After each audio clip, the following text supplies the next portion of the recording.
Hello friends, Radhe Radhe. आप सब लोग कैसे हैं? हमने कल शुरू किया था गोपी का गीत, वो पूरा नहीं हुआ था टॉपिक। आज हम गोपी का गीत टॉपिक को पूरा करेंगे। धन्यवाद। राधे राधे। गोपी नहीं कान्हा, उनका काम बाद में कर लेना, पहले हम ही पर कृपा कर। हम तेरी हैं, तू हमारा है, तुझ पर सबसे पहला अधिकार हमारा ही है। तू ब्रज जनार्दन है, ब्रजवासी के दुखों का नाश करता है। अन्य भक्त तो ब्रजवासी है नहीं। कन्हैया, हम एक ही गांव के वासी हैं, सो तुझ पर पहला अधिकार हमारा है। ब्रज भक्त कैसे मानेंगे? क्या गोकुल मथुरा वृंदावन में रहने वालों को ही? नहीं, ऐसा नहीं माना जा सकता। जो निसाधन भक्त है वही ब्रज भक्त है। साधन करते हुए साधन से कभी तृप्त ना होना निसाधनता है। ऐसी भक्ति करने वाला हर कोई ब्रजवासी है। भगवत कृपा से ही पाप जल सकते हैं, ऐसी नम्रता आनी चाहिए। सभी प्रकार के साधन करते हुए भी अपने को निसाधन मानने वाले जीव ही ब्रज भक्त हैं। कन्हैया, तेरे और भक्त तो कुछ न कुछ साधन करते ही होंगे। वे तो योगी, ज्ञानी या कर्मनिष्ठ होंगे। उनको तो किसी न किसी साधन का अवलंबन है। हम तो निरावलंबा हैं, हम तो तेरे ही सहारे हैं। हम तो गांव की अनपढ़ गोपियां हैं, तू ही हमारा आधार है। जीव निराधार बन नहीं पाता है, अतः वह भगवान को पा नहीं सकता। ऐसी भावना रखो कि ब्रज भक्ति है। साधन की अकड़ रखने वाले ब्रज वासी हो ही नहीं सकते। कन्हैया, हम तो यह भी नहीं जानती कि ध्यान किस प्रकार किया जा सकता है। हम गांव की अनपढ़ अबला तेरी शरण आई हैं। हम निसाधन हैं, तुम पर पहला अधिकार हमारा है। सभी साधन करने पर भी जिसे साधन का अभिमान ना हो वह निसाधन भक्त है। साधन करो किंतु हृदय से नम्र बनो। उद्धत जीव कृष्ण को पसंद नहीं है। मैं तो निराभिमानी हूं, ऐसा मानना और कहना अभिमान है। जब हृदय नम्र बनता है तब हर कहीं ईश्वर के दर्शन हो पाते हैं। तेरा अवतार ब्रज भक्तों के लिए है, सो तेरा परम सुंदर सांवला मुख कमल हमें दिखा। मेरे दर्शन के बाद तुम्हारी क्या इच्छा बाकी रहेगी? अतः श्री कृष्ण प्रत्यक्ष बातचीत कर रहे हैं, ऐसा भास होता है। गोपियां, हे काम विनाशक, अपनी सभी कामनाएं तू नष्ट कर सकता है। अपने काम का नाश करो। गोपियां काम सुख का नहीं, काम नाश की इच्छा करती हैं। आपका हाथ अपने मस्तक पर फिरते ही अपनी बुद्धि में से काम वासना नष्ट हो जाएगी। अपने चरण हमारे हृदय और मस्तक पर पधराइए। कृष्ण, क्या मेरे चरण इतने सुलभ हैं कि हर किसी के हृदय पर पधारता फिरूं? गोपियां, तेरे चरण गायों के लिए सुलभ हैं तो क्या हमें भी उनका लाभ ना मिल पाएगा?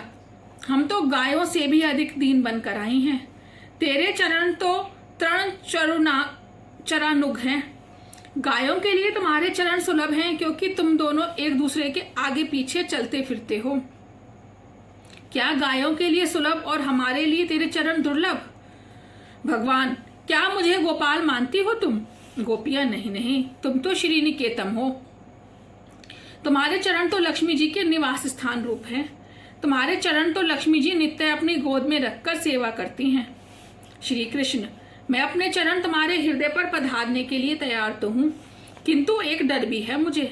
तुम्हारे अभिमान से वशीले हृदय पर मैं चरण पधराऊं तो उसका असर मेरे चरणों पर भी हो जाए तो? गोपियां, आप तो हमारी भावना की हंसी उड़ाते हैं। आप तो वशीले कालियानाग के मस्तक पर आरूढ़ होकर नृत्य करने वाले हैं। कालियानाग का विष कुछ असर ना कर पाया तो हमारे हृदय का विष आपको क्या कर पाएगा? और अगर हमारे हृदय वशीले हो भी, फिर भी तुम्हारे चरण उसे अमृत बना देंगे। तुम्हारे चरण तो सभी प्रणाम करने वालों के पाप को मिटा देने वाले हैं। गोपियां विनती करती हैं, हे नाथ, अपने अधरामृत का पान कराकर हमें जीवन दान दो। श्री कृष्ण, तुम जी रहे हो फिर भी कैसा जीवन दान मांग रहे हो? तुम्हारे प्रेम में कुछ कपट भाव है। हमने तो सुना है कि दशरथ जी ने राम जी के वियोग के कारण प्राण त्याग किया था।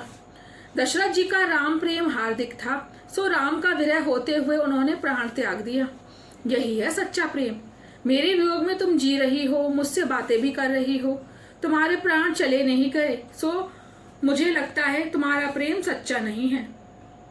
यदि तुम्हारा प्रेम सच्चा होता तो तुमने दशरथ की भांति प्राणों का त्याग किया होता। कृष्ण के ऐसे वचन सुनकर गोपियां आतुरस्वर हो गईं। गोपी, क्या कह रही हो तुम? हमारे प्राण तो जा ही रहे थे, किंतु तुम्हारे कथामृत पान के लोभ से अब तक रुके हुए हैं। तुम्हारा कथामृत और नामामृत इन्हें रोके हुए है। तुमने हमसे मिलने का वचन दिया था, उस वचन के पूरे होने की आशा में हम जी रहे हैं। वैष्णव तो जीवन की अंतिम सांस तक परमात्मा से मिलने की आशा में जीता रहता है। प्रभु, तुम्हारी लीला कथा तो अमृत स्वरूपा है, जो श्रवण मात्र से पापों का नाश करती है। यज्ञ कथा सुनने से आनंद नहीं होता। विरहाकुल जीव के लिए रासलीला जीवन रूप है, जीवन सर्वस्व है। बड़े बड़े ज्ञानी महात्माओं ने, भक्त कवियों ने इसका गान और श्रवण किया है। यह कथा सभी पाप ताप तो मिटाती ही है और सुनने मात्र से परम कल्याण भी करती है। वह अति सुंदर, मधुर और शांतिदायक है। स्वर्ग का अमृत तो पुण्यों को जलाता है, जबकि यह कथा तो पापों को जलाती है। जो व्यक्ति इस लीला कथा का गान करता है वही इस जगत में सबसे बड़ा दानी है। राम जी ने हनुमान जी से पूछा था कि जानकी उनके विरह में अपने प्राणों की रक्षा किस प्रकार कर रही हैं। तब हनुमान जी ने उत्तर दिया था, आपका नाम रात दिन उनकी रक्षा कर रहा है। आपका ध्यान द्वार है, नेत्र अपने चरणों में ही लगाए रहती हैं, तो फिर प्राण बाहर निकले भी तो कैसे? वैसे तो विरह के कारण प्राण निकल ही जाते हैं, किंतु बाहर निकलने का कोई मार्ग भी तो नहीं है। यदि आपका ध्यान और नाम छूट भी गया तो प्राण भी निकल जाएंगे, किंतु उनको आपसे इतना तो प्रेम है कि आपका नाम और ध्यान छूट नहीं पाएगा, और नाम ध्यान गए बिना प्राण जा नहीं सकते। जानकी के मन, वचन और कर्म तीनों आपस से संबंध हैं, सो उनके प्राण जा नहीं सके हैं। कृष्ण का कथामृत प्राण को विरहावस्था में भी रोके रखता है। भगवान की कथा भी उनके 6 गुणों से युक्त है। संसार ताप से पीड़ितों की पीड़ा का निवारण करती है। ज्ञानी भी कथामृत की स्तुति करते हैं। पाप को दूर करने वाली है, श्रवण के लिए कल्याणकारी है।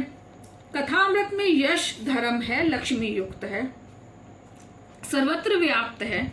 भगवान के 6 गुण हैं, ऐश्वर्य, वीर्य, यश, ज्ञान, वैराग्य और श्री इस कथामृत में भी हैं। वस्त्रदान से अन्नदान बढ़कर है, किंतु कथादान सर्वश्रेष्ठ है। निरपेक्षतः कथा करने वाला ही सच्चा भक्त है। ज्ञान दान से जीवन सुधरता है, जीव को हमेशा की शांति मिलती है। कन्हैया, तेरे लिए हमने सर्वस्व का त्याग किया है। नाथ, तेरे लिए तो हमने लोक लाज तक छोड़ दी और आज तू निष्ठुर हो गया है। अपना चित्त अब एक भी क्षण किसी अन्य वस्तु में नहीं लगता है, सो हमें शीघ्र ही दर्शन देने की कृपा करें। यह विरह वेदना असह्य है। गोपियों की कृष्ण दर्शन लालसा भी कैसी है। गोपियां आंखों की पलकें बनाने वाले ब्रह्मा को भी कोसती हैं, क्योंकि वह पलकें हिलती रहने के कारण दर्शन में बाधा हो जाती है।